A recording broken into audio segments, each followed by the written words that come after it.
دوستو، یہ بات کہنے کی ضرورت نہیں ہے، بلکہ ہر مسلمان اس بات کو اچھی طرح سے سمجھتا اور جانتا ہے کہ روحانی بزرگوں کی زندگی کے واقعات روشنی کے مینار ہوتے ہیں، اور ان کا مفہوم تہ در تہ ہوتا ہے جو سطحی مطالعہ یا سماعت سے سمجھ میں نہیں آتا۔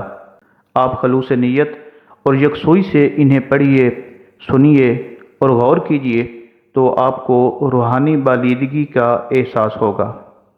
حضرت نظام الدین اولیاء محبوب الہی رحمۃ اللہ علیہ اکثر ایک جملہ کہا کرتے تھے کہ ہم سے تو دھوبی کا بیٹا ہی خوش نصیب نکلا، ہم سے تو اتنا بھی نہ ہو سکا۔ یہ کہنے کے بعد آپ غش کھا کر گر جاتے اور پھر کافی دیر تک اسی حالت میں رہتے۔ ایک دن آپ کے مریدوں نے آپ سے پوچھ لیا کہ حضرت، یہ دھوبی کے بیٹے والا کیا ماجرا ہے؟ تو آپ رحمۃ اللہ علیہ نے فرمایا کہ ایک دھوبی تھا جو کپڑے دھو کر اپنے گھر کا نظام چلاتا تھا۔ وہ روزانہ صبح سویرے دریا کے کنارے گھاٹ پر جاتا، وہاں سارا دن کپڑے دھوتا، انہیں سکھاتا اور شام کو گھر واپس آ جاتا۔ اس کی بیوی بھی صبح سویرے گھر کے کام ختم کر کے اس کے پیچھے دھوبی گھاٹ پر جاتی اور کپڑے دھونے میں اپنے شوہر کی مدد کرتی۔ اس دھوبی کے پاس بادشاہ کے محل سے بھی کپڑے دھلنے کے لیے آیا کرتے تھے، اور وہ دونوں میاں بیوی کپڑے دھو کر انہیں پریس کر کے واپس بادشاہ کے محل پہنچا دیا کرتے تھے۔ ان کا ایک بیٹا بھی تھا جو تھوڑا جوان ہوا تو کپڑے دھونے میں والدین کا ہاتھ بٹانے لگا۔ ان کپڑوں میں شہزادی کے کپڑے بھی ہوتے تھے، جن کو دھوتے دھوتے وہ لڑکا شہزادی کے نادیدہ عشق میں مبتلا ہو گیا۔ اس نے شہزادی کو کبھی نہیں دیکھا تھا، لیکن غیبانہ طور پر اس کے عشق میں مبتلا ہوا۔ پھر محبت کے اس جذبے کے جاگ جانے کے بعد اس کے طور طریقے ہی بدل گئے۔ وہ شہزادی کے کپڑے باقی کپڑوں میں سے الگ کرتا، انہیں اچھی طرح دھوتا اور انہیں استری کرنے کے بعد ایک خاص نرالے انداز میں طے کر کے رکھتا۔ یہ سلسلہ کافی عرصے تک چلتا رہا۔ آخر اس کی والدہ نے اس تبدیلی کو نوٹ کیا اور دھوبی کے کان میں خسر پھسر کی کہ یہ تو لگتا ہے سارے خاندان کو مروائے گا، یہ تو شہزادی کے عشق میں مبتلا ہو گیا ہے۔ جب دھوبی نے اپنی بیوی کی یہ بات سنی تو بیٹے کے کپڑے دھونے پر پابندی لگا دی۔ ادھر جب تک لڑکا محبت کے زیر اثر محبوب کی کوئی خدمت بجا لاتا تھا تو محبت کا بخار نکلتا رہتا تھا، مگر جب وہ اس خدمت سے ہٹایا گیا تو لڑکا بیمار پڑ گیا، اور بیمار ہونے کے بعد چند روز کے بعد فوت ہو گیا۔ ادھر کپڑوں کی دھلائی اور تہہ بندی کا انداز بدلا تو شہزادی نے دھوبن کو بلا بھیجا اور اس سے پوچھنے لگی کہ میرے کپڑے کون دھوتا ہے؟ دھوبن نے جواب دیا کہ شہزادی عالیہ، آپ کے کپڑے میں دھوتی ہوں۔ شہزادی نے کہا، پہلے کون دھوتا تھا؟ دھوبن نے کہا کہ میں ہی دھوتی تھی۔ شہزادی کہنے لگی کہ یہ کپڑا اٹھاؤ اور اسے طے کرو۔ دھوبن نے اس کپڑے کو طے کیا، لیکن وہ ویسے طے نہیں کر سکی جیسے کہ اس کا بیٹا کرتا تھا۔ پھر شہزادی نے اسے ڈانٹا کہ تم جھوٹ بولتی ہو، سچ سچ بتاؤ ورنہ سزا ملے گی۔ اب دھوبن کے سامنے کوئی دوسرا راستہ موجود نہیں تھا، کچھ دل بھی غم سے بھرا ہوا تھا، لہٰذا وہ زار و قطار رونے لگی اور سارا ماجرا شہزادی سے کہہ دیا۔ شہزادی یہ سب کچھ سن کر سناٹے میں آ گئی۔ پھر اس نے سواری تیار کرنے کا حکم دیا۔ وہ شاہی بگھی میں سوار ہوئی، ایک پھولوں سے بھرا ہوا ٹوکرا اپنے ساتھ رکھا اور اس مقتول کی قبر پر پہنچ کر وہ سارے پھول اس کی قبر پر چڑھا دیے۔ پھر زندگی بھر اس شہزادی کا یہ معمول رہا کہ وہ اس دھوبی کے بچے کی برسی پر اس کی قبر پر پھول چڑھانے ضرور آتی تھی۔ یہ بات سنانے کے بعد حضرت نظام الدین اولیاء رحمۃ اللہ علیہ فرماتے کہ اگر ایک انسان سے بن دیکھے محبت ہو سکتی ہے تو بھلا اللہ سے بن دیکھے محبت کیوں کر نہیں ہو سکتی؟ ایک انسان سے محبت اگر انسان کے مزاج میں تبدیلی لا سکتی ہے اور وہ پوری صلاحیت اور محبت اس کے کپڑے دھونے میں بروئے کار لا سکتا ہے، تو کیا ہم لوگ اللہ سے اپنی محبت کو اس کی نماز پڑھنے میں اس طرح دل و جان سے نہیں استعمال کر سکتے؟ مگر ہم بوجھ اتارنے کی کوشش کرتے ہیں۔ اگر شہزادی محبت سے طے شدہ کپڑوں کے انداز کو پہچان سکتی ہے تو کیا رب کریم بھی محبت سے پڑھی گئی نماز اور پیچھا چھڑانے والی نماز کو سمجھنے سے عاجز ہے؟ حضرت نظام الدین اولیاء رحمۃ اللہ علیہ پھر فرماتے کہ وہ دھوبی کا بچہ اس وجہ سے کامیاب ہے کہ اس کی محبت کو قبول کر لیا گیا، جبکہ ہمارے انجام کا کوئی پتہ نہیں، ہماری قبول ہوگی یا منہ پر مار دی جائے گی۔ اللہ جس طرح ایمان اور نماز روزے کا مطالبہ کرتا ہے، اسی طرح محبت کا بھی تقاضا کرتا ہے۔ یہ بھی مستحب نہیں بلکہ فرض ہے، مگر ہم اس سے غافل ہیں۔ آپ رحمۃ اللہ علیہ پھر فرماتے کہ اللہ کی قسم، اگر یہ نمازیں نہ ہوتیں تو اللہ سے محبت کرنے والوں کے دل اسی طرح پھٹ جاتے جس طرح دھوبی کے بچے کا دل پھٹ گیا تھا۔ یہ ساری رات کی نماز ایسے ہی نہیں پڑھی جاتی، کوئی جذبہ ہے جو کھڑا رکھتا ہے۔ آپ فرماتے کہ یہ نسخہ اللہ پاک نے اپنے نبی کریم صلی اللہ علیہ وآلہ وسلم کے دل کی حالت کو دیکھ کر بتایا تھا کہ آپ صلی اللہ علیہ وآلہ وسلم نماز پڑھا کیجیے اور رات بھر ہماری باتیں دہراتے رہا کیجیے، اس سے آپ کو آرام ملتا رہے گا۔ اسی وجہ سے جب نماز کا وقت آتا تو آپ صلی اللہ علیہ وآلہ وسلم فرماتے کہ اے بلال، ہمارے سینے میں ٹھنڈک ڈال دیجیے۔ حضرت داتا علی حجویری رحمۃ اللہ علیہ فرماتے ہیں کہ ایک مرتبہ مجھے ایسا مسئلہ درپیش تھا جس کے لیے میں بہت پریشان تھا، چنانچہ اس کے حل کے لیے حضرت شیخ ابو القاسم گرگانی رحمۃ اللہ علیہ کی خدمت اقدس میں حاضر ہونے کے لیے ایک طویل سفر طے کیا۔ لیکن جب وہاں پہنچا تو دیکھا کہ آپ رحمۃ اللہ علیہ مسجد میں تشریف فرما ہیں اور مسجد کا ایک ستون میرے واقعہ کی مکمل تفصیلات حضرت ابو القاسم گرگانی رحمۃ اللہ علیہ سے بیان کر رہا تھا۔ جب میں نے دریافت کیا کہ یا حضرت یہ کیا ماجرا ہے، تو آپ رحمۃ اللہ علیہ نے فرمایا کہ اللہ جل مجدہ نے اس ستون کو میرے ساتھ کلام کرنے کی توفیق عطا فرمائی ہے۔ حضرت نظام الدین اولیاء رحمۃ اللہ علیہ فرماتے ہیں کہ مجھے بھی ایک مرتبہ ایسا واقعہ پیش آیا اور میں نے اس امید پر اس کے حل کے لیے جدوجہد کی کہ شاید وہ حل ہو جائے، لیکن وہ مسئلہ حل نہ ہوا۔ اس سے پہلے بھی مجھے اس طرح کا ایک مشکل مسئلہ درپیش آ چکا تھا جس کے لیے میں حضرت شیخ بازید رحمۃ اللہ علیہ کی قبر پر جا کر مجاور ہوا، تب وہ مسئلہ حل ہوا تھا۔ آپ فرماتے ہیں کہ اس مرتبہ بھی جب یہ واقعہ پیش آیا تو میں نے وہاں کا ہی ارادہ کیا اور 3 مرتبہ ان کی تربت پر جا کر مجاور ہوا تاکہ وہ مسئلہ حل ہو جائے، لیکن پھر بھی وہ حل نہ ہوا، جبکہ میں نے اس کو حل کرنے کی بہت کوشش کی۔ میں روزانہ 3 مرتبہ غسل اور 30 مرتبہ وضو کرتا تھا، لیکن اس کے باوجود مسئلہ حل نہ ہوا، تو میں اٹھا اور خراسان کے سفر کا ارادہ کیا۔ سفر کے دوران ایک رات میں برکش نام کے ایک گاؤں میں پہنچا۔ وہاں ایک خانگاہ تھی جس میں صوفی نما لوگوں کی ایک جماعت موجود تھی، اور میں ایک کھردری بوسیدہ گدڑی پہنے ہوئے تھا اور اہل رسم یعنی صوفیوں کے سامان میں سے صرف ایک عصا اور ٹاٹ کے علاوہ میرے پاس اور کچھ نہیں تھا۔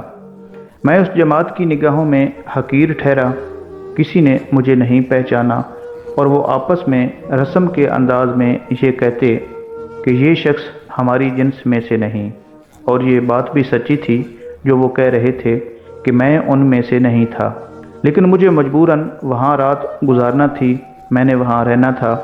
چنانچہ مجھے تو انہوں نے بالا خانے پر بٹھایا اور خود اس سے اوپر والے بالا خانے پر چڑھ گئے، گویا میں فرش پر بیٹھا تھا اور وہ اوپر بالا خانے پر۔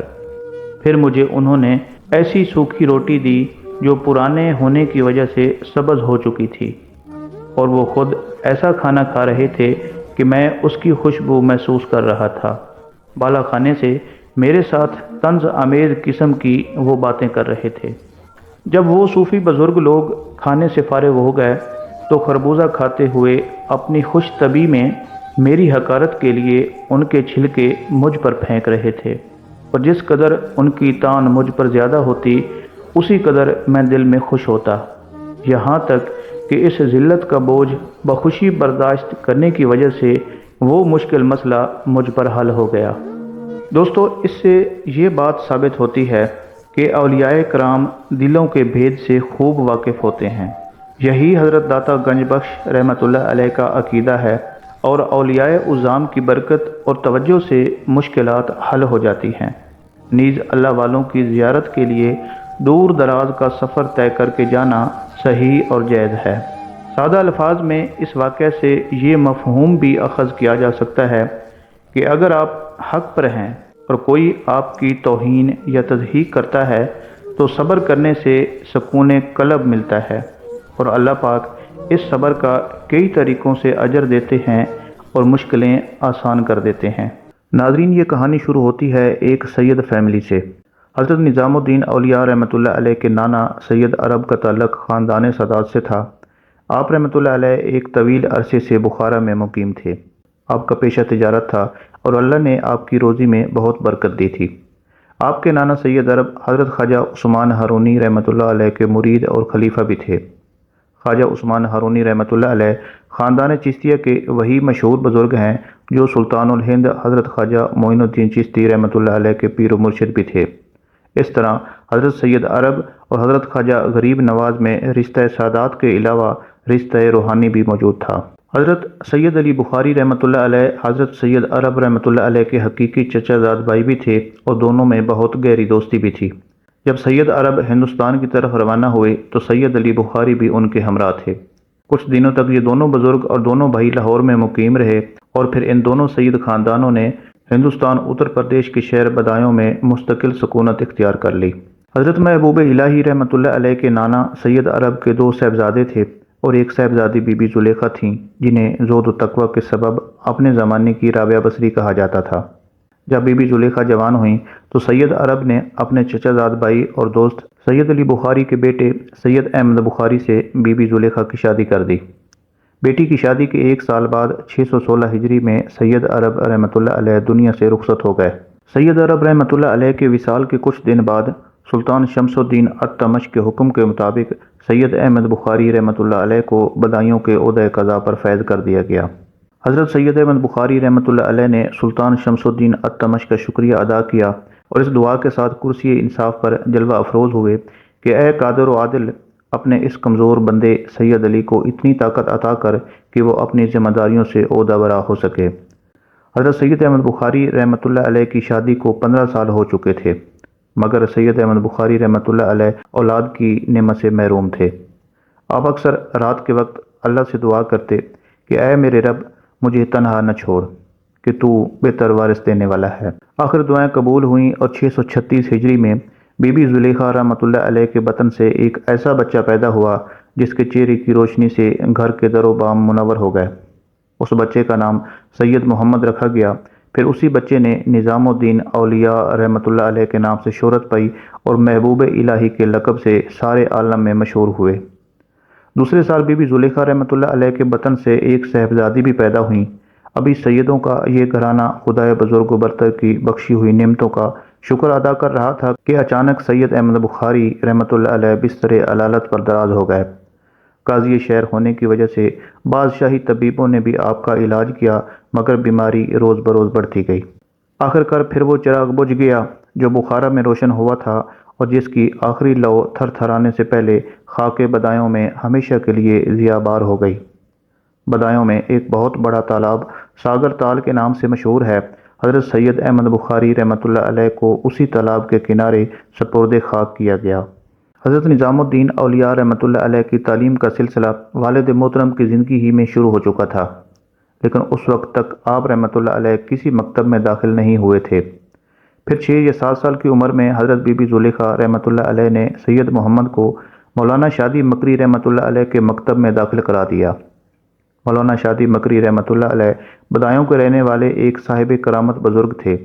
حضرت نظام الدین اولیاء رحمۃ اللہ علیہ اپنے استاد گرامی کے بارے میں ارشاد فرماتے ہیں کہ مولانا شادی مکری رحمۃ اللہ علیہ کی ایک کرامت یہ تھی کہ اگر کوئی شخص ان سے قرآن شریف کی ایک صورت بھی یاد کر لیتا تو اس کی برکت سے اسے پورا قرآن کریم حفظ ہو جاتا۔ چنانچہ میں نے بھی مولانا شادی مکری رحمۃ اللہ علیہ سے ایک پارہ پڑھا تھا، پھر اس ایک پارے کی برکت سے مجھے پورا قرآن پاک حفظ ہو گیا۔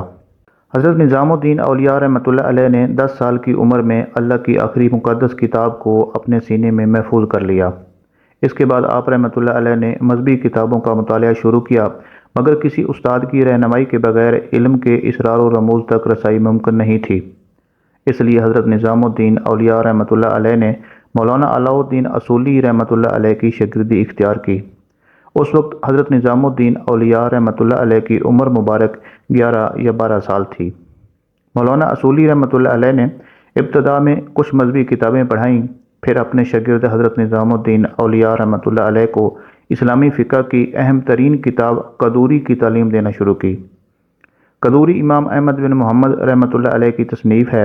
امام احمد بغداد کے ایک محلے قدور کے رہنے والے تھے، اسی لیے امام قدوری رحمۃ اللہ علیہ کے نام سے شہرت دوام حاصل کی۔ جب امام قدوری رحمۃ اللہ علیہ کی یہ کتاب قریب الختم تھی تو ایک دن مولانا علاء الدین اصولی رحمۃ اللہ علیہ نے حضرت نظام الدین اولیاء سے فرمایا کہ سید، اب تم ایک منقبت اور ایک بڑی کتاب ختم کرنے جا رہے ہو، اس لیے تمہیں لازم ہے کہ اپنے سر پر دانش مندی کی دستار بندھواؤ۔ حضرت نظام الدین اولیاء رحمۃ اللہ علیہ مکتب سے اپنے گھر پہنچے تو والدہ محترمہ سے عرض کرنے لگے کہ استاد گرامی چاہتے ہیں کہ میں قدوری کتاب فقہ ختم کرنے سے پہلے اپنے سر پر دستار باندھوں۔ حضرت بی بی زلیخا رحمۃ اللہ علیہ نے اپنے فرزند کی یہ بات سنی تو بہت خوش ہوئیں۔ اس کے بعد حضرت بی بی زلیخا رحمۃ اللہ علیہ نے دن رات سود کاٹنا شروع کر دیا اور اسے ملازمہ کے ذریعے بازار میں فروخت کراتی رہیں۔ پھر آپ رحمۃ اللہ علیہ نے اسی سود سے کپڑا بنا اور حضرت نظام الدین اولیاء رحمۃ اللہ علیہ کے لیے دستار تیار کی۔ حضرت بی بی زلیخا رحمۃ اللہ علیہ نے سود کاٹ کر جو رقم جمع کی تھی وہ کم تھی اور مہمان نوازی کے اخراجات زیادہ تھے۔ حضرت نظام الدین اولیاء رحمۃ اللہ علیہ نے یہ رقم اپنے استاد گرامی مولانا علاء الدین اصولی کے سامنے رکھ دی۔ مولانا علاء الدین اصولی نے جتنی رقم حضرت بی بی زلیخا نے جمع کی تھی اپنے پاس سے اتنی ہی رقم اس میں ملا دی۔ اس کے بعد کھانا پکایا گیا۔ جب کھانا پک کر تیار ہوا تو کھانا کھانے کے بعد حضرت نظام الدین اولیاء رحمۃ اللہ علیہ نے والدہ محترمہ کی تیار کی ہوئی دستار مولانا علاء الدین اصولی کے سامنے رکھ دی۔ مولانا اصولی نے دستار کا ایک سرا اپنے ہاتھ میں رکھا اور دوسرا سرا حضرت نظام الدین اولیاء رحمۃ اللہ علیہ کے سر پر۔ پھر مولانا علاء الدین اصولی نے اپنے شاگرد کے سر پر دستار فضیلت باندھنی شروع کر دی۔ حاضرین نے اس مجلس روحانی میں بڑا جاں فضا منظر دیکھا۔ زمانہ حال کا ایک عالم مستقبل کے عالم کو اپنے علم کی امانت منتقل کر رہا تھا۔ دستار بندی کے بعد حضرت خواجہ علی رحمۃ اللہ علیہ کی دعاؤں کا سلسلہ ختم ہوا اور دستار بندی کی رسم ادا ہو چکی تو حضرت نظام الدین اولیاء اپنی نشست سے اٹھے۔ سب سے پہلے آپ رحمۃ اللہ علیہ نے حضرت خواجہ علی رحمۃ اللہ علیہ کی دستبوسی کی کہ اس وقت بدایوں میں وہی ولایت کے اعلیٰ منصب پر فیض تھے۔ حضرت خواجہ علی کی دستبوسی کے بعد حضرت نظام الدین اولیاء رحمۃ اللہ علیہ اپنے استاد گرامی کی طرف بڑھے اور مولانا علاء الدین اصولی رحمۃ اللہ علیہ کی دستبوسی سے شرف یاب ہوئے۔ جب حضرت نظام الدین اولیاء رحمۃ اللہ علیہ بدایوں کے تمام بڑے بزرگوں سے علم حاصل کر چکے تو مزید دینی تعلیم حاصل کرنے کے لیے اپنی والدہ محترمہ کے ہمراہ دہلی کے لیے روانہ ہو گئے۔ یہ 641 ہجری کا زمانہ تھا۔ اس سفر میں 4 افراد شامل تھے: حضرت بی بی زلیخا، حضرت نظام الدین اولیاء، آپ کی چھوٹی ہمشیرہ اور ایک عزیز بزرگ مولانا اوز۔ سید امیر خرد رحمۃ اللہ علیہ نے اپنی تصنیف سید الاولیاء میں سفر دہلی کا ایک واقعہ بیان کرتے ہوئے لکھا ہے کہ جب تک یہ مختصر سا قافلہ شرعی حدود سے گزرتا رہا مولانا اوز پرسکون رہے، مگر جیسے ہی تاریک اور گھنے جنگل کا سلسلہ شروع ہوا مولانا اوز پریشان نظر آنے لگے۔ اس جنگل میں درندوں کے ساتھ چوروں اور قزاقوں کا بھی مسکن تھا جو موقع ملتے ہی مسافروں کو لوٹ لیا کرتے تھے۔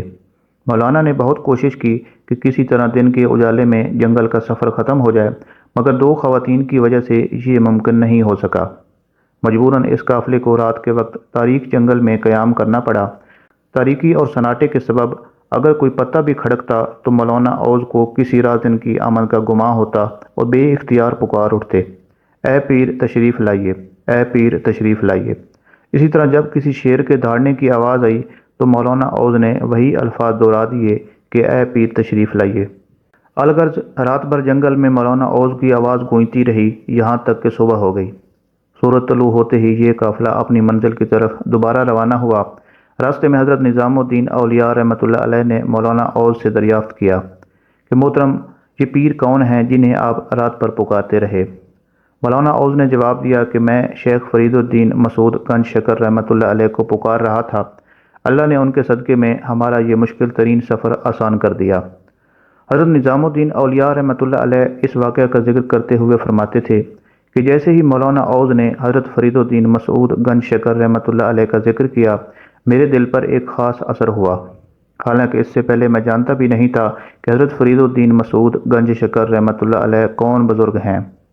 دہلی پہنچ کر حضرت نظام الدین اولیاء رحمۃ اللہ علیہ نے اپنی والدہ محترمہ اور ہمشیرہ کے ساتھ ایک سرائے میں قیام کیا۔ یہ سرائے دہلی کے ایک بازار میں بنائی گئی تھی اور سرائے نمک کے نام سے مشہور تھی۔ عام طور پر یہ بات مشہور ہے کہ حضرت امیر خسرو رحمۃ اللہ علیہ کا مکان بھی اسی محلے میں تھا۔ اس وقت حضرت نظام الدین اولیاء رحمۃ اللہ علیہ کی عمر مبارک 16 سال تھی۔ جب حضرت نظام الدین اولیاء رحمۃ اللہ علیہ دہلی تشریف لائے تو اس وقت یہ شہر اہل کمال کا مرکز تھا۔ جس طرح دیگر علوم و فنون کے ماہرین یہاں جمع ہو گئے تھے، اسی طرح ممتاز علماء دین نے بھی اپنے قیام سے دہلی کو شرف بخشا تھا۔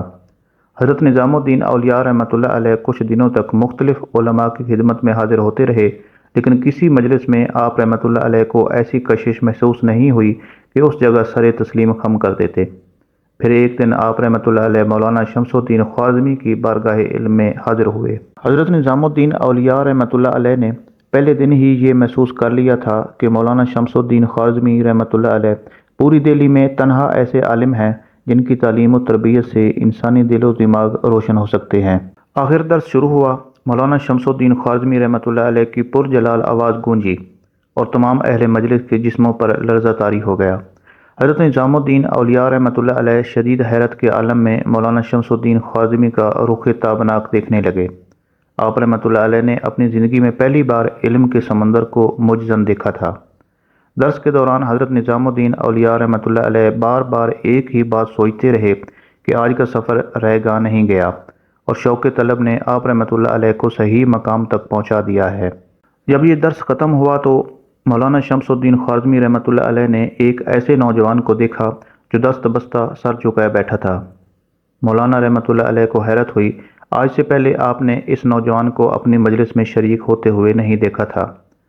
بالآخر مولانا شمس الدین خوارزمی رحمۃ اللہ علیہ نے حضرت نظام الدین اولیاء کو مخاطب کیا کہ میرے قریب آؤ۔ جب حضرت نظام الدین اولیاء رحمۃ اللہ علیہ قریب پہنچے تو مولانا نے آپ سے سوال کیا، تم کون ہو اور کہاں سے آئے ہو؟ حضرت نظام الدین اولیاء رحمۃ اللہ علیہ نے نہایت عجز اور انکسار کے ساتھ اپنا مختصر تعارف پیش کیا۔ مولانا نے دوسرا سوال کیا کہ یہاں کیوں آئے ہو؟ آپ رحمۃ اللہ علیہ نے جواب دیا کہ علم کی طلب مجھے بدایوں سے دہلی لائی تھی۔ دہلی پہنچ کر مجھ پر یہ حقیقت ظاہر ہوئی کہ اس شہر میں علم کا سمندر بھی موجود ہے۔ تم جسے علم کا سمندر کہہ رہے ہو وہ کون ہے؟ مولانا شمس الدین خوارزمی نے حضرت نظام الدین اولیاء سے دریافت کیا۔ حضرت نظام الدین اولیاء رحمۃ اللہ علیہ نے جواب دیا کہ وہ سمندر آپ ہیں۔ مولانا شمس الدین خوارزمی رحمۃ اللہ علیہ نے حضرت نظام الدین اولیاء سے پوچھا کہ تم سمندر اور دریا میں تمیز کر سکتے ہو؟ کیا تمہارے پاس اس دعوے کی کوئی دلیل ہے کہ جس کی بنیاد پر تم مجھے علم کا سمندر کہہ رہے ہو؟ مولانا کے اس سوال پر حضرت نظام الدین اولیاء رحمۃ اللہ علیہ نے جواب دیا کہ میں کوئی دلیل نہیں رکھتا، اپنی عاجزی کا شدت سے احساس ہے، میں اپنے محسوسات کو لفظوں کی زبان نہیں دے سکتا۔ بدایوں کے ایک 16 سالہ نوجوان کے سوال و جواب نے مولانا شمس الدین خوارزمی رحمۃ اللہ علیہ جیسے امام وقت کو اس قدر متاثر کیا کہ آپ رحمۃ اللہ علیہ کچھ بھی نہ کہہ سکے۔ اگر کچھ کہا بھی تو بس یہ کہا کہ نوجوان ابھی تم جاؤ، کل سے تعلیم حاصل کرنے آ جانا۔ حضرت نظام الدین اولیاء رحمۃ اللہ علیہ کا مقصد پورا ہو چکا تھا۔ آپ رحمۃ اللہ علیہ بے تابانہ اپنی نشست سے اٹھے اور مولانا شمس الدین خوارزمی کی دستبوسی کا اعزاز حاصل کیا اور الٹے قدموں واپس چلے گئے۔ مولانا شمس الدین خوارزمی رحمۃ اللہ علیہ ایک عالم باعمل تھے۔ مولانا کے علم اور کردار کی اثر انگیزی کا یہ حال تھا کہ عام انسانوں سے لے کر فرما روائے وقت تک سب کے سب آپ رحمۃ اللہ علیہ کے حلقہ اثر میں شامل تھے۔ ایسے لگتا تھا کہ جیسے دست قدرت نے اہل شہر کو زنجیر پہنا کر مولانا کے آستانہ عالیہ پر کھڑا کر دیا ہے۔ سلطان غیاث الدین بلبن جیسا باجبروت شہنشاہ بھی مولانا شمس الدین خوارزمی رحمۃ اللہ علیہ کے نیاز مندوں میں شامل تھا۔ اس نے آپ رحمۃ اللہ علیہ کو شمس الملک کا خطاب دیا تھا۔ اگرچہ مولانا شمس الدین کے لیے یہ خطاب باعث افتخار نہیں تھا، لیکن غیاث الدین بلبن کی بے پناہ عقیدت کے سبب آپ رحمۃ اللہ علیہ نے یہ خطاب اور ایک اہم سرکاری عہدہ بھی قبول کر لیا تھا۔ حضرت نظام الدین اولیاء رحمۃ اللہ علیہ نے مولانا شمس الدین خوارزمی رحمۃ اللہ علیہ سے کم و بیش 2 سال تک مختلف علوم حاصل کیے۔ اس دوران آپ رحمۃ اللہ علیہ نے عربی زبان میں مہارت حاصل کر لی تھی اور شعر و ادب کے رموز و نکات بھی آپ رحمۃ اللہ علیہ پر منکشف ہو گئے تھے۔ حضرت نظام الدین اولیاء کے حافظے کا یہ عالم تھا کہ آپ رحمۃ اللہ علیہ نے مقامات حریری کے 40 مقالے حفظ کیے۔ یہ عربی زبان کی ایک بے مثال اور مشکل ترین کتاب ہے۔ مقامات حریری کی عبارت اس قدر مشکل ہے کہ غیر عرب کے لیے اس کا پڑھنا ہی ایک مشکل کام ہے، مگر حضرت نظام الدین اولیاء رحمۃ اللہ علیہ کو اللہ نے وہ ذہن عطا کیا تھا کہ مختصر سے وقت میں سینکڑوں صفحات آپ نے یاد کر لیے۔ پھر جب آپ رحمۃ اللہ علیہ کسی مجلس میں مقام حریری کا کوئی حوالہ پیش کرتے تو سننے والوں کو یوں محسوس ہوتا جیسے آپ رحمۃ اللہ علیہ کی زبان مبارک سے ایک دریا جاری ہے۔ پھر 18 سال کی عمر میں کوئی شخص ایسا نہ تھا جو حضرت نظام الدین اولیاء رحمۃ اللہ علیہ کو کسی بحث یا مناظرے میں شکست دے سکتا۔ نتیجتاً آپ رحمۃ اللہ علیہ جس محفل میں جاتے، حاضرین بے اختیار پکار اٹھتے کہ مولانا نظام محفل شکن آ گئے ہیں۔ حضرت نظام الدین اولیاء رحمۃ اللہ علیہ کے دوسرے استاد مولانا کمال الدین زاہد تھے، جن سے آپ رحمۃ اللہ علیہ نے علم حدیث حاصل کیا۔ مولانا کمال الدین رحمۃ اللہ علیہ کا وصف امتیازی یہ تھا کہ آپ رحمۃ اللہ علیہ دنیاوی علم کے ساتھ ساتھ مذہبی علوم میں بھی مہارت رکھتے تھے، لیکن جس چیز نے آپ رحمۃ اللہ علیہ کو زیادہ محترم بنایا وہ رسالت میں آپ صلی اللہ علیہ وآلہ وسلم کا عشق تھا۔ اسی عشق کے زیر اثر مولانا کمال الدین زاہد رحمۃ اللہ علیہ نے علم حدیث حاصل کیا اور دنیا سے بے نیاز ہو گئے۔ حضرت نظام الدین اولیاء رحمۃ اللہ علیہ 2 سال تک مولانا کمال الدین زاہد رحمۃ اللہ علیہ کی بارگاہ علم میں حاضر ہوتے رہے۔ اس دوران حضرت نظام الدین اولیاء رحمۃ اللہ علیہ اپنے ساتھیوں سے فرمایا کرتے تھے کہ میں زیادہ دنوں تک تمہارے درمیان نہیں رہوں گا۔ آپ کے ساتھی سوال کرتے کہ مولانا محفل شکن تم کیا کہنا چاہتے ہو؟ حضرت نظام الدین اولیاء رحمۃ اللہ علیہ فرماتے کہ میں تو تمہاری مجلسوں میں ایک مہمان کی حیثیت رکھتا ہوں، مہمان کو ایک دن جانا ہی ہوتا ہے۔ آپ رحمۃ اللہ علیہ کے ساتھی بڑے اداس لہجے میں پوچھتے کہ ہمارے درمیان سے اٹھ کر کہاں جاؤ گے؟ حضرت نظام الدین اولیاء رحمۃ اللہ علیہ جواب دیتے کہ یہ تو میں خود بھی نہیں جانتا کہ کہاں جاؤں گا۔ علم تو مقصود حیات ہے، مگر پھر بھی مجھے ایک تشنگی محسوس ہوتی ہے۔ یہ کیسی پیاس تھی، کیسی تشنگی تھی اور کیسی طلب تھی۔ حضرت نظام الدین اولیاء رحمۃ اللہ علیہ ایک عجیب ذہنی کشمکش کا شکار تھے۔ اکثر تنہائی میں حضرت بابا فرید الدین مسعود گنج شکر رحمۃ اللہ علیہ کو یاد کیا کرتے تھے۔ اگرچہ اس مرد بزرگ کو آنکھ سے نہیں دیکھا تھا، لیکن دل پر شیخ رحمۃ اللہ علیہ کی یادیں نقش تھیں۔ اس سلسلہ میں حضرت نظام الدین اولیاء رحمۃ اللہ علیہ فرماتے ہیں، اس وقت میری عمر 12 سال تھی اور میں حضرت مولانا علاء الدین اصولی رحمۃ اللہ علیہ سے تعلیم حاصل کر رہا تھا۔ ایک دن ایک شخص جس کا نام ابو بکر قوال تھا، استاد گرامی کے مکتب میں حاضر ہوا اور مولانا سے عرض کرنے لگا، حضرت پچھلے دنوں ملتان جانے کا اتفاق ہوا۔ حضرت شیخ بہاؤالدین زکریا رحمۃ اللہ علیہ کی بہت شہرت سنی تھی، شوق دید ان کی خانقاہ تک لے گیا۔ بڑی شان والے بزرگ ہیں، شیخ کے فیض روحانی کا یہ اثر ہے کہ ان کی کنیزیں بھی چکی پیستے وقت ذکر الہی کرتی ہیں۔ حضرت نظام الدین اولیاء رحمۃ اللہ علیہ فرماتے ہیں کہ ابو بکر قوال نے نہایت پرجوش لہجے میں حضرت شیخ بہاؤالدین زکریا رحمۃ اللہ علیہ کے اوصاف بیان کیے تھے، مگر میرے دل پر کوئی خاص اثر نہیں ہوا۔ پھر ابو بکر قوال اپنے سفر اجودھن کا حال سنانے لگا۔ کچھ دنوں ملتان میں قیام کرنے کے بعد میں اجودھن پہنچا اور حضرت بابا فرید الدین مسعود گنج شکر رحمۃ اللہ علیہ کی خدمت میں حاضر ہوا۔ شیخ کی ریاضت کا یہ اثر ہے کہ اجودھن کے در و دیوار تک سے نور برستا ہوا محسوس ہوتا ہے اور یوں لگتا ہے جیسے حضرت بابا فرید رحمۃ اللہ علیہ کی روحانیت نے پورے ہندوستان کو مسخر کر لیا ہے۔ حضرت نظام الدین اولیاء رحمۃ اللہ علیہ فرماتے ہیں کہ حضرت بابا فرید رحمۃ اللہ علیہ کا ذکر سنتے ہی مجھے یوں محسوس ہوا کہ میری پوری شخصیت حضرت شیخ کے زیر اثر ہے اور کسی نادیدہ طاقت نے میرے دل و دماغ کو تسخیر کر لیا ہے۔ اس دن کے بعد سے قیام دہلی تک حضرت نظام الدین اولیاء رحمۃ اللہ علیہ حضرت بابا فرید کو مسلسل یاد کیا کرتے تھے۔ اس اثر کی ایک وجہ یہ بھی تھی کہ دہلی کے جس محلے میں آپ رحمۃ اللہ علیہ کا قیام تھا وہیں حضرت شیخ نجیب الدین متوکل رحمۃ اللہ علیہ بھی رہا کرتے تھے۔ یہ بزرگ حضرت بابا فرید الدین مسعود گنج شکر رحمۃ اللہ علیہ کے مرید اور چھوٹے بھائی تھے۔ حضرت بابا فرید رحمۃ اللہ علیہ کے فیض روحانی نے شیخ نجیب الدین متوکل کو حقیقتاً متوکل بنا دیا تھا۔ حضرت خواجہ نظام الدین اولیاء رحمۃ اللہ علیہ 4 سال تک آپ رحمۃ اللہ علیہ کے پڑوس میں مقیم رہے۔ اس دوران اکثر ملاقاتیں ہوتیں اور ہر ملاقات میں حضرت بابا فرید رحمۃ اللہ علیہ کا ذکر ضرور ہوتا۔ نتیجتاً حضرت نظام الدین اولیاء رحمۃ اللہ علیہ غیر محسوس طور پر حضرت بابا فرید رحمۃ اللہ علیہ کے زیر اثر آتے چلے گئے۔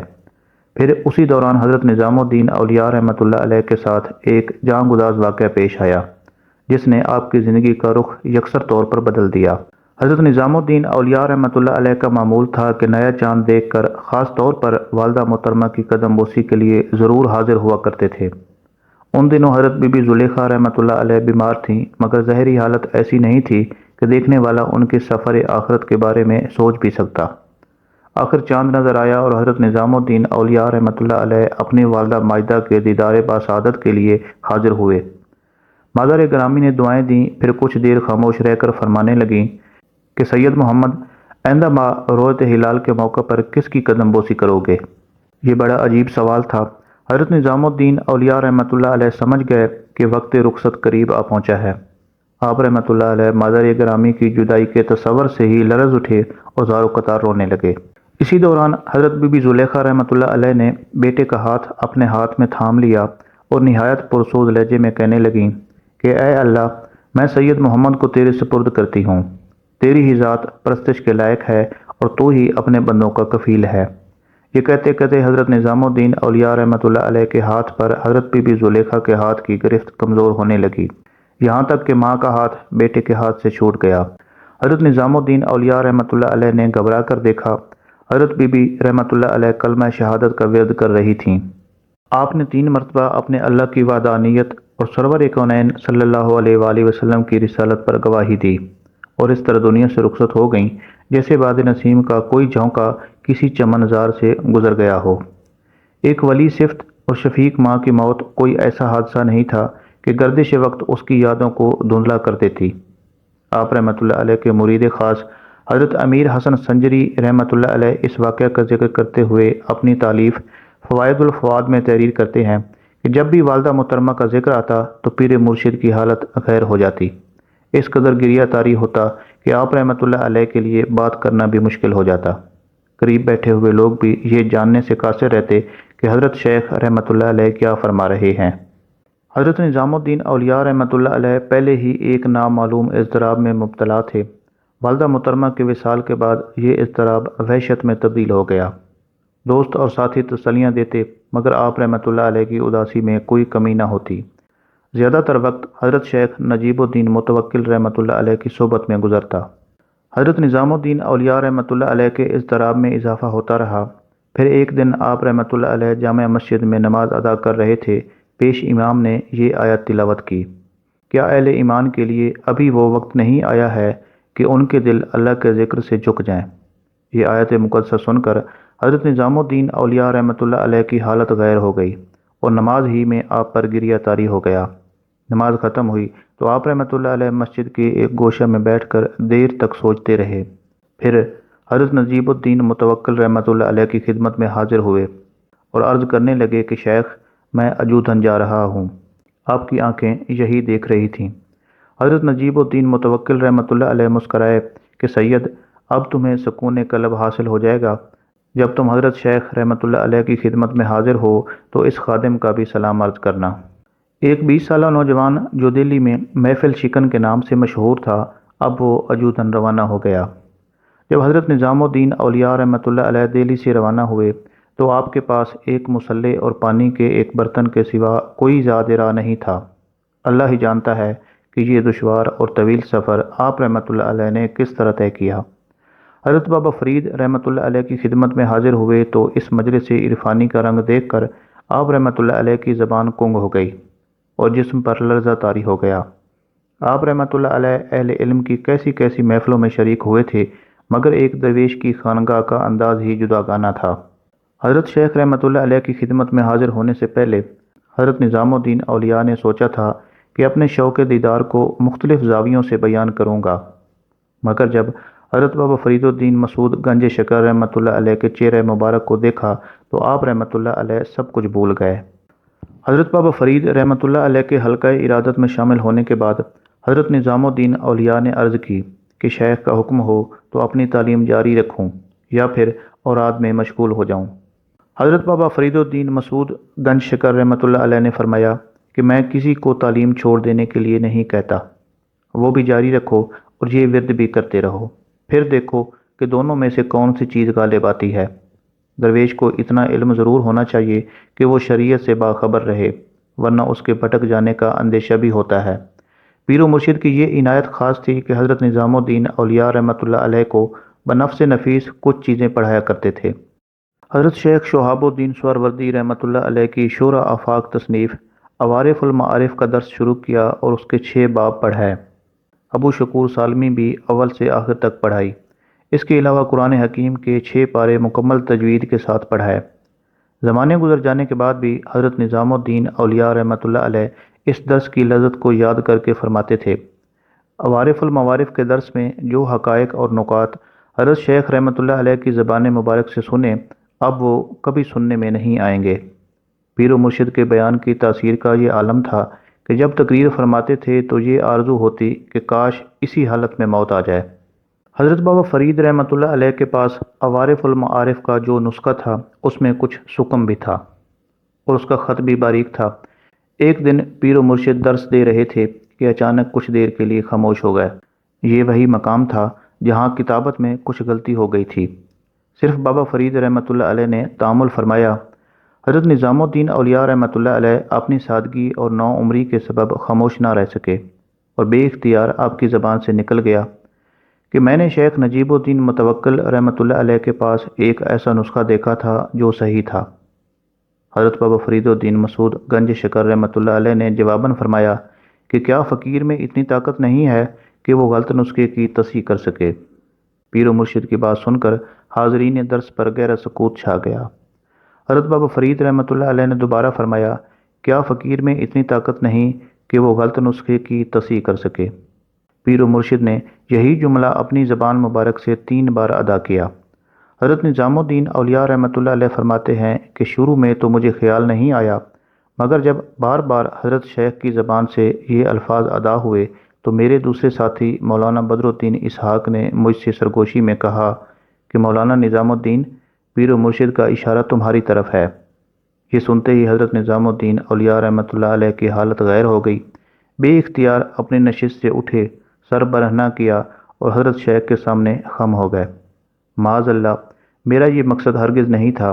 حضرت نظام الدین اولیاء رحمۃ اللہ علیہ پیر و مرشد کے ہاتھ پکڑ کر رو رہے تھے۔ سیدی، میں تو حضرت کی ذات گرامی پر اعتراض کرنے کے بارے میں سوچ بھی نہیں سکتا۔ حضرت نظام الدین اولیاء رحمۃ اللہ علیہ بہت دیر تک گریہ اوزاری کرتے رہے، مگر حضرت بابا فرید رحمۃ اللہ علیہ کے چہرہ مبارک پر عکس ملال نمایاں رہا، یہاں تک کہ آپ رحمۃ اللہ علیہ درسگاہ سے اٹھ کر اپنے حجرہ خاص میں تشریف لے گئے۔ حضرت نظام الدین اولیاء رحمۃ اللہ علیہ نے اپنے ہم سبق ساتھیوں کی طرف دیکھا اور نہایت رقت آمیز لہجے میں فرمایا، اب میں کیا کروں؟ مرشد خفا ہو گئے، دنیا بھی گئی اور آخرت بھی۔ آپ کے ساتھی خاموش رہے، کسی میں اظہار رائے کی جرت نہیں تھی۔ کوئی کیسے مداخلت کرتا؟ اسے بھی راندہ درگاہ ہو جانے کا اندیشہ تھا۔ حضرت نظام الدین اولیاء رحمۃ اللہ علیہ اپنے حجرے میں چلے آئے، مگر ایک لمحے کے لیے بھی قرار حاصل نہیں تھا۔ ساری رات جاگتے اور روتے ہوئے گزار دی۔ دوسرے دن درس میں حاضر ہوئے، مگر حضرت بابا فرید رحمۃ اللہ علیہ نے کوئی توجہ نہیں دی۔ بے تابانہ اپنی نشست سے اٹھے اور پیر و مرشد کے سامنے رو رو کر عرض کرنے لگے، واللہ اس میں میرے ارادے کا کوئی دخل نہیں تھا، یہ زبان کی لغزش تھی، دل اور دماغ کی نہیں تھی۔ حضرت بابا فرید رحمۃ اللہ علیہ نے کوئی جواب نہیں دیا۔ آپ رحمۃ اللہ علیہ کے چہرہ مبارک پر عکس ملال اب بھی نمایاں تھا۔ حضرت نظام الدین اولیاء رحمۃ اللہ علیہ اٹھے اور الٹے قدموں چلتے ہوئے درسگاہ سے نکل کر جنگل کی طرف چلے گئے۔ دیوانہ وار روتے تھے اور بار بار اپنے آپ کو مخاطب کر کے کہتے تھے، نظام الدین، اس دنیا میں تجھ سے زیادہ بد نصیب کون ہوگا؟ یہ اضطراب حد سے بڑھا تو ایک کنویں کے قریب پہنچے اور چاہا کہ اپنے آپ کو پانی میں غرق کر کے اس جان لیوا کرب سے نجات حاصل کر لیں۔ پھر خیال آتا کہ خودکشی حرام ہے، اور اگر خودکشی جائز بھی ہوتی تو جرم اپنی جگہ پھر بھی برقرار رہتا۔ اس کے ساتھ یہ بھی خیال آیا کہ اگر کنویں میں ڈوب گیا تو کتنے افسانے بنیں گے، پتہ نہیں اس جرم میں کتنے بے گناہ لوگوں سے باز پرس ہوگی۔ الغرض حضرت نظام الدین اولیاء رحمۃ اللہ علیہ عجیب دور وحشت سے گزر رہے تھے۔ کئی دن تک کھانا نہیں کھایا۔ آخر حضرت بابا فرید رحمۃ اللہ علیہ کے ایک صاحبزادے حضرت شیخ شہاب الدین رحمۃ اللہ علیہ آپ کو تلاش کرتے ہوئے جنگل میں پہنچے۔ حضرت نظام الدین اولیاء کی شکستہ حالت دیکھ کر خود بھی رونے لگے۔ مولانا، یہ کیا حال بنا رکھا ہے؟ حضرت نظام الدین اولیاء کوئی جواب نہ دے سکے، بس آنکھیں اشک برساتی رہیں، گویا آنسو ہی آپ کے غم کے ترجمان تھے۔ حضرت شیخ شہاب الدین رحمۃ اللہ علیہ اور حضرت نظام الدین اولیاء میں گہری دوستی تھی۔ پیر و مرشد کی ناراضگی کے خوف سے دوسرے مرید تو پرسش حال نہ کر سکے، مگر حضرت شیخ شہاب الدین اپنے ساتھ کھانا بھی لے کر گئے تھے۔ مولانا، آخر کب تک فاقے کرتے رہو گے؟ اب کچھ اچھا نہیں لگتا، حضرت نظام الدین اولیاء رحمۃ اللہ علیہ نے فرمایا۔ میری خاطر چند لقمے ہی کھا لو، حضرت شیخ شہاب الدین نے کہا۔ میں بابا جان سے عرض کروں گا۔ یہ نوید سنتے ہی ایسا لگا کہ جیسے حضرت نظام الدین اولیاء کے تن مردہ میں جان پڑ گئی ہو۔ پھر ایک دن تنہائی میں شیخ زادہ شہاب الدین نے حضرت بابا فرید سے عرض کیا کہ مخدومی، مولانا نظام الدین کا بہت برا حال ہے، اب آپ انہیں معاف فرما دیجئے، ورنہ آپ کے قدموں سے یہ دوری اسے ہلاک کر ڈالے گی۔ شہاب الدین، میں بھی اس کی جدائی میں مضطرب ہوں۔ حضرت بابا فرید رحمۃ اللہ علیہ کے لہجے سے اداسی کا رنگ نمایاں تھا۔ لوگ اسے معتوب نہ سمجھیں، وہ میرا محبوب ہے، مگر عشق میں ایک ایسا مقام بھی آ جاتا ہے کہ جس سے گزرے بغیر انسان کی تکمیل نہیں ہوتی۔ پھر مولانا نظام کے لیے کیا حکم ہے؟ شیخ شہاب الدین نے عرض کی۔ اسے میرا سلام پہنچاؤ اور کہو کہ درس گاہ اس کی منتظر ہے، حضرت بابا فرید رحمۃ اللہ علیہ نے فرمایا۔ جب حضرت شیخ شہاب الدین رحمۃ اللہ علیہ نے حضرت نظام الدین اولیاء کو یہ مستر سنایا تو آپ رحمۃ اللہ علیہ شدت جذبات میں رونے لگے۔ شیخ شہاب الدین نے پوچھا کہ اب کیوں روتے ہو؟ اس بدبختی کے احساس نے رلایا تھا، اب خوش بختی کے آنسو بہا رہا ہوں۔ بہت دیر تک حضرت نظام الدین اولیاء رحمۃ اللہ علیہ پر وارفتگی کا عالم طاری رہا۔ پھر خانقاہ میں حاضر ہوئے اور حضرت شیخ کے سامنے اتنا روئے کہ حاضرین مجلس کی آنکھیں بھی نم آلود ہو گئیں۔ اگر باب کرم وہاں نہ ہوتا تو یہ سوال ہی کہاں جاتا۔ حضرت نظام الدین اولیاء رحمۃ اللہ علیہ نے ہچکیوں کے درمیان عرض کیا، ہم نے تمہیں دہلی سے اس لیے تو نہیں بلایا تھا کہ کہیں اور چلے جانے دیتے۔ حضرت بابا فرید رحمۃ اللہ علیہ کا دست مہربان سایہ فگن تھا اور زبان مبارک سے محبت کے چشمے پھوٹ رہے تھے۔ ایک بار آ گئے تو بس آ گئے، اب جہاں بھی رہو گے ہمارے ہی رہو گے۔ پھر جب آتش فراق بجھ گئی تو حضرت نظام الدین اولیاء پیر و مرشد کے سامنے دوزانوں ہو کر بیٹھے۔ حضرت بابا فرید رحمۃ اللہ علیہ نے اپنے مرید باصفا کو مخاطب کرتے ہوئے فرمایا کہ مولانا نظام، میں نے یہ سب کچھ تمہاری تکمیل کے لیے کیا ہے۔ شکر ہے اس مالک حقیقی کا جس نے اپنے بندے کی دستگیری کی اور اس وادی خارزار میں مسافر عشق کو ثابت قدم رکھا۔ اس کے بعد حضرت بابا فرید رحمۃ اللہ علیہ نے حضرت نظام الدین اولیاء کو اپنے پیرہن خاص سے سرفراز فرمایا۔ دراصل یہ حضرت نظام الدین اولیاء رحمۃ اللہ علیہ کی آزمائش تھی، ان کی محبت اور ظرف کو دیکھنا بھی تھا اور دوسروں کو دکھانا بھی۔ حضرت نظام الدین اولیاء رحمۃ اللہ علیہ ایک عالم و فاضل شخص تھے اور پوری دہلی میں محفل شکن کے نام سے مشہور تھے۔ نو عمری کے باوجود علماء وقت آپ رحمۃ اللہ علیہ کا بے حد احترام کرتے تھے۔ ایک ذرا سی بات پر پیر و مرشد کا ناراض ہو جانا اور حاضرین مجلس کے سامنے برہمی کا اظہار کرنا کوئی معمولی واقعہ نہیں تھا۔ اگر حضرت نظام الدین اولیاء رحمۃ اللہ علیہ کی عقیدت سطحی ہوتی تو عرض کر سکتے تھے کہ صرف اس اطلاع پر کہ شیخ نجیب الدین متوکل کے پاس بہتر نسخہ موجود ہے، اس قدر غیظ و غضب کیوں؟ ظاہر کی نگاہ میں یہ کوئی گستاخی نہیں تھی، مگر عشق کی نظر میں یہ جرم عظیم تھا کہ حضور شیخ لب کشائی کیوں کی۔ حضرت نظام الدین اولیاء رحمۃ اللہ علیہ کا عشق سچا تھا، اسی لیے غلطی کے احساس نے آپ رحمۃ اللہ علیہ کو کئی دن تک رلایا۔ پیر و مرشد کی ناراضگی کو دین و دنیا کی بربادی سمجھا۔ احساس کی یہ گہرائی حضرت نظام الدین اولیاء رحمۃ اللہ علیہ کے عشق کی صداقت پر گواہی دیتی ہے۔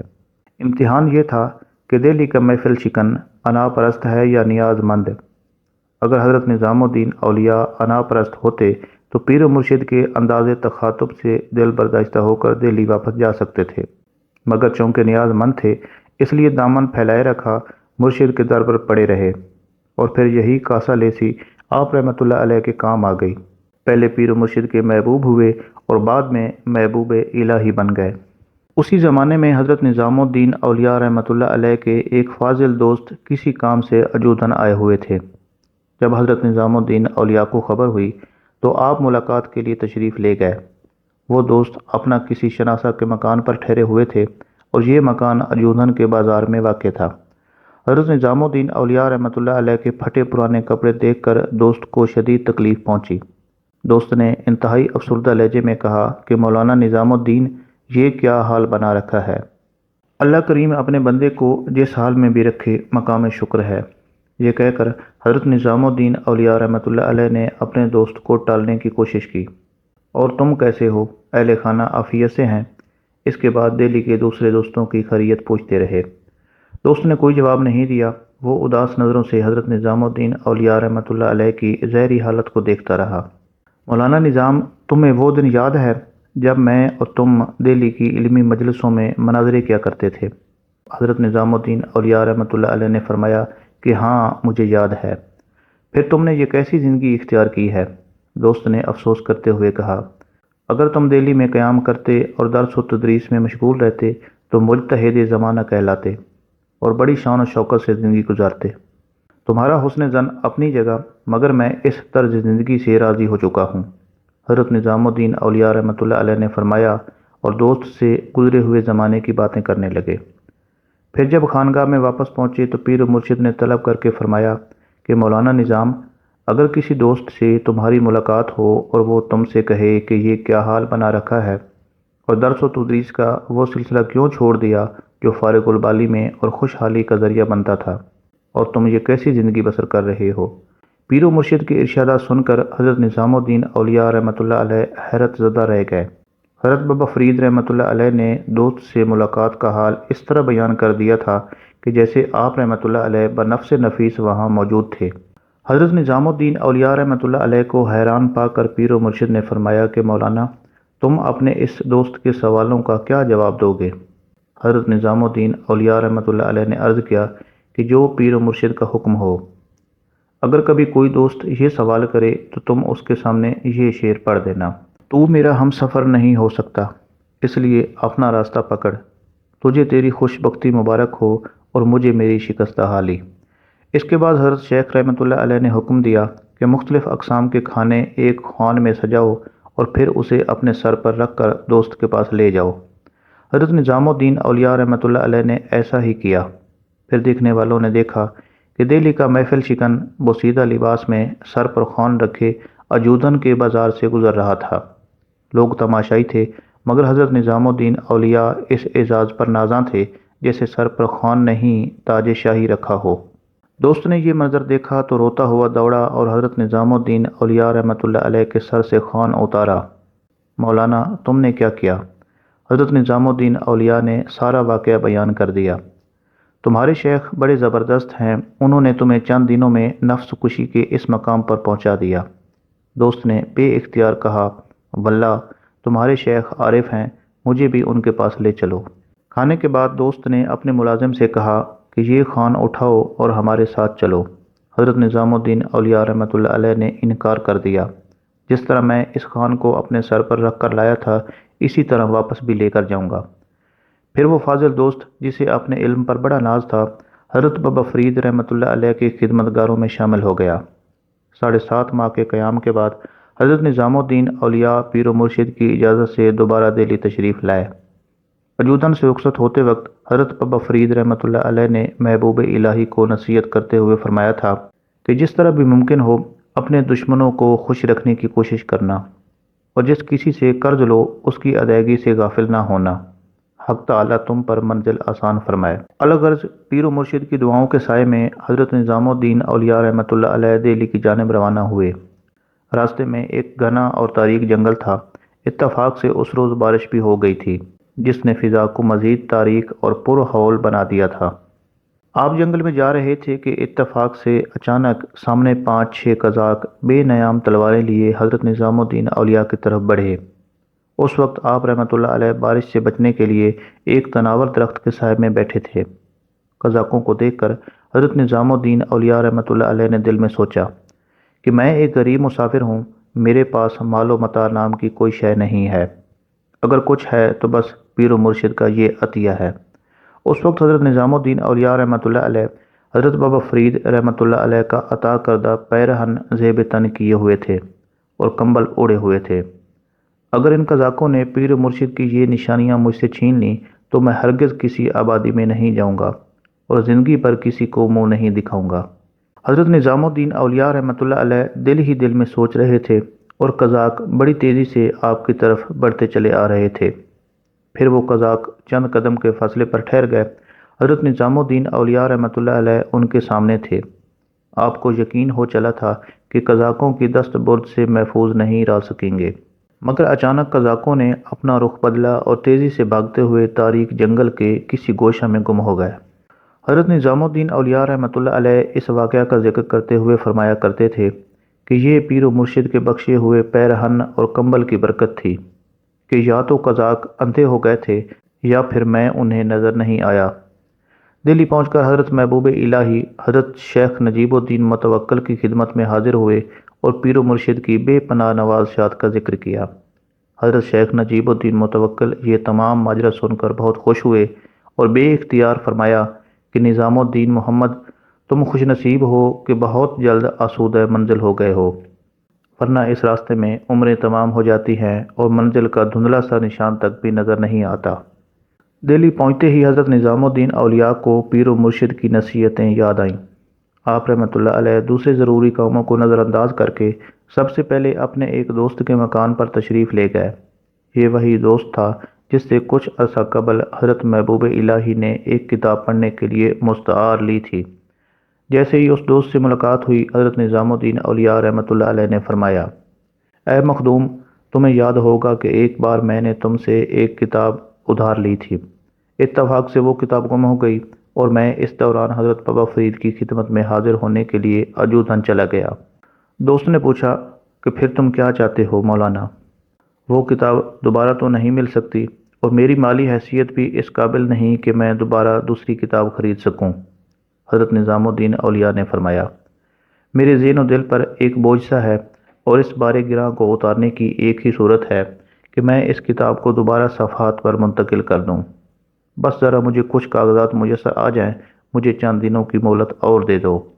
دوست نے حضرت نظام الدین اولیاء کی بات کو بہت غور سے سنا۔ کچھ دیر تک وہ گہرے سکوت کے عالم میں حضرت محبوب الہی کے چہرہ مبارک کو دیکھتا رہا، پھر نہایت پرسوز لہجے میں کہنے لگا کہ نظام الدین، تم جس جگہ سے آئے ہو وہاں کی یہی برکت ہے کہ انسان کو اللہ کی خوشنودی حاصل ہوتی ہے اور دل سے دنیا کی محبت رخصت ہو جاتی ہے۔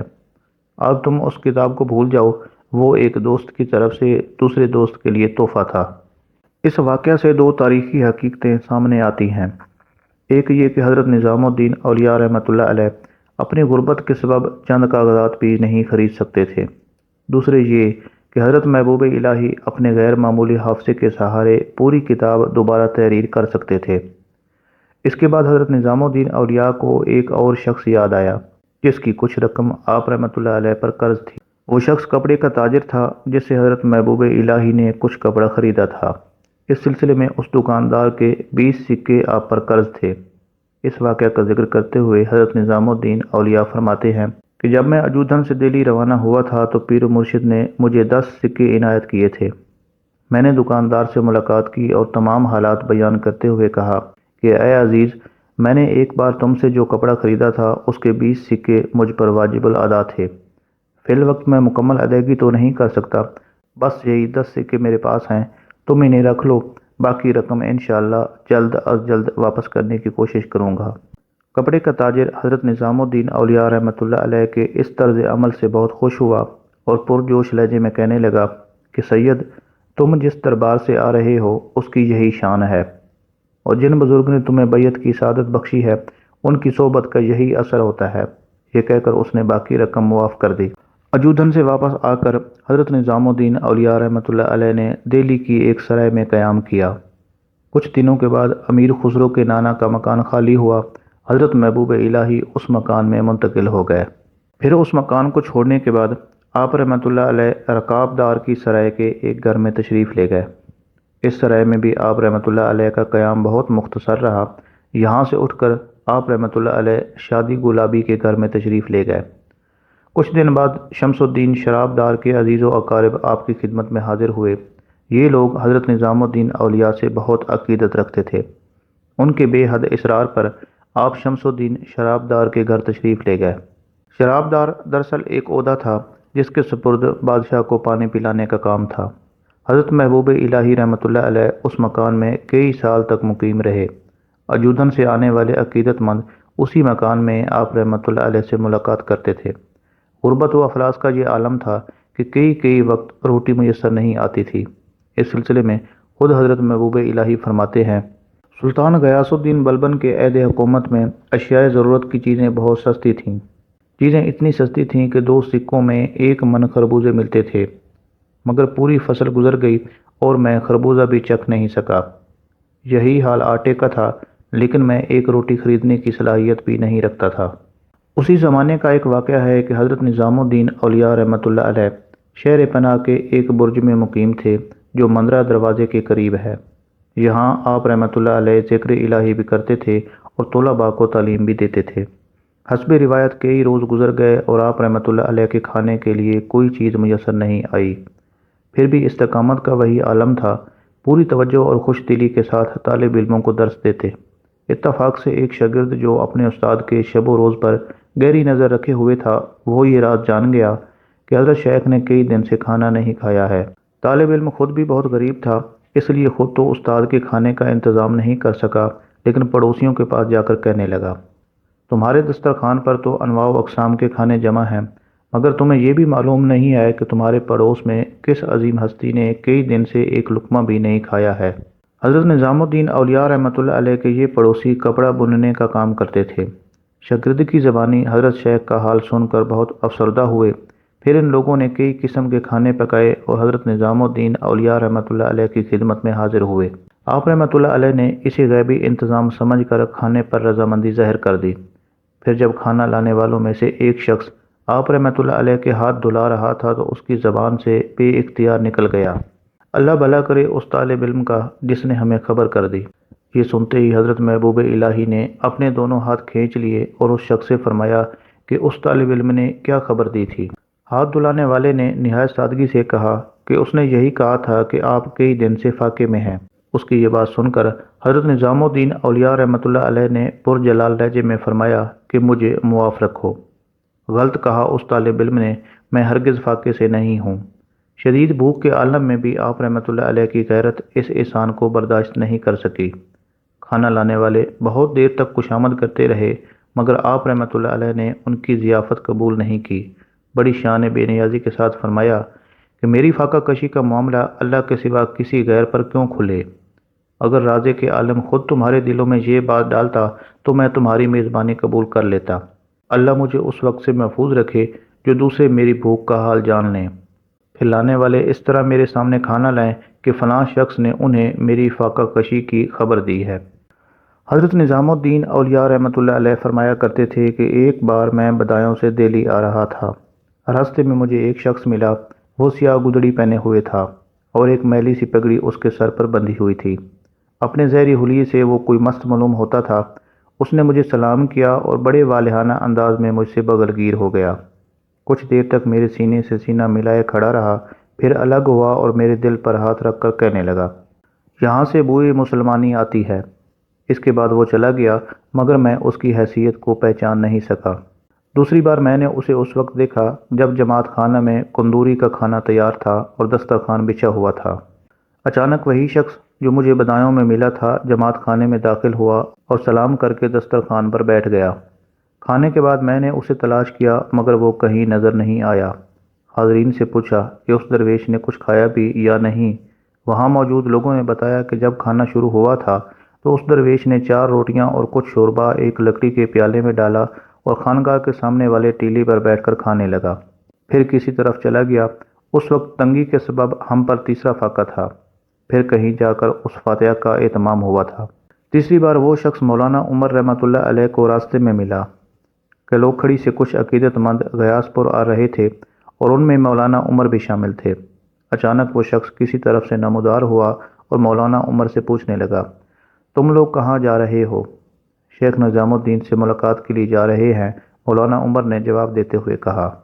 اس مسکین کے پاس کیا رکھا ہے؟ اس شخص نے کہا اور اپنے پیرہن کی جیب سے 12 سکے نکالے۔ یہ میری طرف سے نظام الدین کو دے دینا، اتنا کہہ کر وہ غائب ہو گیا۔ اس کے بعد سے خانقاہ میں نذرانوں کا سلسلہ شروع ہو گیا۔ اس دن سے مجھ پر یہ راز فاش ہوا کہ وہ مردان غیب میں سے تھا، مگر اپنے آپ کو ظاہر نہیں کرتا تھا۔ اہل نظر ان تمام واقعات سے اندازہ لگا سکتے ہیں کہ حضرت نظام الدین اولیاء رحمۃ اللہ علیہ نے کس غربت میں اپنی زندگی بسر کی تھی، وہ راہ سلوک میں کس طرح ثابت قدم رہے تھے۔ جو دنیا دار لوگ ظاہری کرامت کو ولایت کی نشانی سمجھتے ہیں، انہیں حضرت محبوب الہی کی حیات مبارکہ کا بغور مطالعہ کرنا چاہیے۔ آپ کی پوری زندگی ایک کرامت مسلسل تھی۔ غذا کے کم ہونے کے ساتھ ساتھ جسمانی زیبائش کا بھی عجیب حال تھا۔ سید محمد کرمانی رحمۃ اللہ علیہ فرماتے ہیں کہ ایک وقت ایسا بھی گزرا ہے جب حضرت محبوب الہی رحمۃ اللہ علیہ کے پاس کپڑوں کا صرف ایک ہی جوڑا تھا۔ کثرت استعمال سے وہ بوسیدہ بھی ہو گیا تھا اور میلا بھی۔ لباس پر میل کچیل جم جانے کی وجہ یہ تھی کہ حضرت نظام الدین اولیاء رحمۃ اللہ علیہ صابن خریدنے کی استطاعت بھی نہیں رکھتے تھے۔ سید محمد کرمانی رحمۃ اللہ علیہ کی اہلیہ بی بی رانی نے یہ حال دیکھا تو عرض کی کہ برادر عزیز، تمہارے کپڑے پھٹ بھی گئے ہیں اور میلے بھی ہو گئے ہیں۔ اگر تم کچھ دیر کے لیے اپنا یہ لباس مجھے دے دو تو میں اسے دھو کر صاف بھی کر دوں گی اور اس میں پیوند بھی لگا دوں گی۔ واضح رہے کہ بی بی رانی عمر میں حضرت نظام الدین اولیاء رحمۃ اللہ علیہ سے بڑی تھیں۔ حضرت نظام الدین اولیاء رحمۃ اللہ علیہ نے نہایت لطیف انداز میں معذرت کی کہ بی بی، مجھے فرصت نہیں مل رہی، ایک آدھ روز میں یہ کام بھی ہو جائے گا، تم فکر مند نہ ہو۔ بی بی رانی نے آپ کا یہ عذر قبول نہیں کیا اور اپنی چادر پیش کرتے ہوئے عرض کیا کہ بھائی اسے باندھ لو، میں اتنی دیر میں تمہارے کپڑے دھو دوں گی۔ بی بی رانی بھی حضرت بابا فرید رحمۃ اللہ علیہ کی مرید تھیں، اس لیے حضرت نظام الدین اولیاء رحمۃ اللہ علیہ ان کی اس خواہش پر مجبور ہو گئے۔ آپ رحمۃ اللہ علیہ نے چادر باندھی اور ایک کتاب لے کر اس کے مطالعہ میں مشغول ہو گئے۔ پھر جب کپڑے دھل کر خشک ہو گئے تو بی بی رانی نے اپنے شوہر سید محمد کرمانی رحمۃ اللہ علیہ کی چھوٹی پگڑی دھوئی اور اسے کاٹ کر حضرت محبوب الہی کے کرتے میں جو گریبان کے پاس پھٹ گیا تھا پیوند لگائے۔ پھر وہ کپڑے بڑے ادب سے آپ رحمۃ اللہ علیہ کی خدمت میں پیش کیے۔ حضرت نظام الدین اولیاء رحمۃ اللہ علیہ نے نہایت معذرت اور شکریہ کے ساتھ وہ کپڑے پہنے۔ سید محمد کرمانی کہتے ہیں کہ بظاہر یہ معمولی سی بات تھی، مگر حضرت نظام الدین اولیاء نے اس واقعہ کو ہمیشہ یاد رکھا۔ اکثر اس واقعہ کا ذکر فرماتے، یہاں تک کہ میں شرم سے سر جھکا لیتا۔ مجھ پر بھی مہربان رہے اور میری اولاد پر بھی۔ میں نے اور میرے خاندان نے جو کچھ برکتیں اور نعمتیں حاصل کیں وہ سب محبوب الہی کی دعاؤں کا صدقہ تھیں۔ حضرت نظام الدین اولیاء رحمۃ اللہ علیہ دوسری بار پیر و مرشد کی خدمت میں حاضر ہوئے تو آپ رحمۃ اللہ علیہ کو سلسلہ چشتیہ کی خلافت سے سرفراز کیا گیا۔ خلافت نامہ عطا کرنے کے بعد خانقاہ میں موجود تمام درویشوں کے سامنے حضرت بابا فرید رحمۃ اللہ علیہ نے بلند آواز میں فرمایا کہ ہم نے خلافت کے ساتھ نظام الدین کو ہندوستان کی ولایت بھی دے دی ہے۔ حضرت شیخ جمال الدین ہانسوی رحمۃ اللہ علیہ حضرت بابا فرید رحمۃ اللہ علیہ کے محبوب ترین خلیفہ تھے، مگر ہندوستان کی ولایت حضرت نظام الدین اولیاء رحمۃ اللہ علیہ کا مقدر ٹھہری۔ جیسے ہی حضرت بابا فرید رحمۃ اللہ علیہ کی زبان مبارک سے یہ الفاظ ادا ہوئے، محبوب الہی نے پیر و مرشد کی دستبوسی کی، پھر اس طرح کھڑے رہے کہ آپ کا سر نیاز حضرت شیخ کی بارگاہ جلال میں جھکا ہوا تھا۔ حضرت بابا فرید رحمۃ اللہ علیہ نے فرمایا کہ مولانا نظام الدین، سر اوپر اٹھاؤ۔ حضرت محبوب الہی نے پیر و مرشد کے حکم کی تعمیل کی اور ایک نعمت عظیم آپ رحمۃ اللہ علیہ کی منتظر تھی۔ حضرت بابا فرید رحمۃ اللہ علیہ کبھی کبھی ایک خاص دستار باندھتے تھے اور یہ دستار وہ تھی جو آپ رحمۃ اللہ علیہ کے پیر و مرشد حضرت قطب الدین مختیار کاکی رحمۃ اللہ علیہ نے آپ کو عطا کی تھی۔ بعض روایات کے مطابق یہ دستار حضرت قطب الدین مختیار کاکی رحمۃ اللہ علیہ کو اپنے شیخ حضرت خواجہ معین الدین چشتی رحمۃ اللہ علیہ سے عطا ہوئی تھی۔ اس طرح دستار کو پیران چشت کے تبرکات میں نمایاں حیثیت حاصل تھی۔ جب حضرت محبوب الہی رحمۃ اللہ علیہ نے حکم شیخ پر سر اٹھایا تو حضرت بابا فرید رحمۃ اللہ علیہ اس دستار کو کھول رہے تھے۔ پھر اہل دل کے لیے وہ منظر بڑا عجیب تھا جب حضرت خواجہ معین الدین چشتی رحمۃ اللہ علیہ کی عطا، حضرت قطب الدین کی بخشش اور حضرت بابا فرید کی عنایت حضرت نظام الدین اولیاء کے سر کی زینت بن گئی۔ حضرت بابا فرید رحمۃ اللہ علیہ نے خود اپنے دست مبارک سے وہ دستار ولایت حضرت نظام الدین اولیاء کے سر پر آراستہ کی۔ اس کے بعد حضرت بابا فرید رحمۃ اللہ علیہ نے اپنا عصا حضرت نظام الدین اولیاء کو مرحمت فرمایا اور پھر فرمایا کہ نظام الدین محمد 2 رکعت نماز نفل ادا کرو۔ محبوب الہی رحمۃ اللہ علیہ فوراً حکم شیخ پر عمل پیرا ہوئے۔ پھر جب نماز ادا کر چکے تو بابا فرید رحمۃ اللہ علیہ نے ہاتھ پکڑ کر آسمان کی طرف اشارہ کیا، فرزند میں تمہیں اللہ کے سپرد کرتا ہوں۔ پھر حضرت بابا فرید نے تمام درویشوں کے سامنے حضرت نظام الدین اولیاء کے لیے خصوصی دعا فرمائی، اے اللہ، نظام الدین محمد تجھ سے جو کچھ بھی مانگے اسے عطا فرما دے کہ تیرے سوا کوئی دینے والا نہیں۔ پھر جب حضرت محبوب الہی رحمۃ اللہ علیہ اجودن سے رخصت ہونے لگے تو حضرت بابا فرید رحمۃ اللہ علیہ نے مخاطب کرتے ہوئے فرمایا کہ نظام الدین محمد اپنا یہ خلافت نامہ ہانسی میں مولانا جمال الدین کو اور دہلی میں قاضی منتجب الدین کو دکھا دینا۔ قاضی منتجب الدین حضرت بابا فرید رحمۃ اللہ علیہ کے عظیم المرتبت خلیفہ تھے۔ اس وقت قاضی صاحب پیر و مرشد کے حکم سے دہلی میں مقیم تھے اور بندگان خدا میں علم ظاہری و باطنی کی دولت تقسیم کر رہے تھے۔ مولانا جمال الدین سے مراد حضرت شیخ جمال الدین ہانسوی رحمۃ اللہ علیہ ہیں۔ آپ کا سلسلہ نسب امام اعظم ابو حنیفہ سے جا ملتا ہے۔ حضرت شیخ جمال سے حضرت بابا فرید رحمۃ اللہ علیہ اس قدر محبت کرتے تھے کہ ان جذبات کو الفاظ میں ظاہر نہیں کیا جا سکتا۔ حضرت شیخ جمال کی خاطر حضرت بابا فرید نے 12 سال تک ہانسی میں قیام فرمایا تھا۔ اپنے محبوب مرید کے بارے میں آپ رحمۃ اللہ علیہ فرمایا کرتے تھے کہ جمال میرا جمال ہے۔ حضرت بابا فرید جب اپنے کسی مرید کو بھی خلافت نامہ عطا کرتے تو اس شخص کو تاکید فرما دیتے کہ ہانسی جا کر شیخ جمال الدین سے اس پر مہر لگوا لینا۔ اگر حضرت شیخ جمال ہانسوی رحمۃ اللہ علیہ خلافت نامے پر دستخط کر دیتے اور مہر لگا دیتے تو وہ مستند سمجھا جاتا، اور اگر شیخ جمال رحمۃ اللہ علیہ مہر نہ لگاتے تو حضرت بابا فرید رحمۃ اللہ علیہ بھی اس خلافت نامے کو قبول نہیں فرماتے تھے اور صاف صاف کہہ دیتے تھے کہ جمال کے چاک ہوئے کو ہم سی نہیں سکتے۔ حضرت بابا فرید رحمۃ اللہ علیہ کے یہ الفاظ اس واقعہ کی طرف اشارہ کرتے ہیں کہ جب حضرت شیخ جمال رحمۃ اللہ علیہ نے حضرت بابا فرید رحمۃ اللہ علیہ کے ایک مرید کا خلافت نامہ اس کی بے ادبی اور غرور کے سبب چاک کر دیا تھا، اور پھر اس شخص نے حضرت بابا فرید کی خدمت میں حاضر ہو کر شیخ جمال کی شکایت کی تھی، جواباً بابا فرید نے تمام اہل مجلس کے سامنے فرمایا تھا کہ جسے ہمارا جمال چاک کر دے اسے ہم نہیں سی سکتے۔ الغرض دولت عظیم سے سرفراز ہونے کے بعد حضرت نظام الدین اولیاء رحمۃ اللہ علیہ پیر و مرشد کی دعاؤں کے سائے میں اجودن سے دہلی رخصت ہوئے۔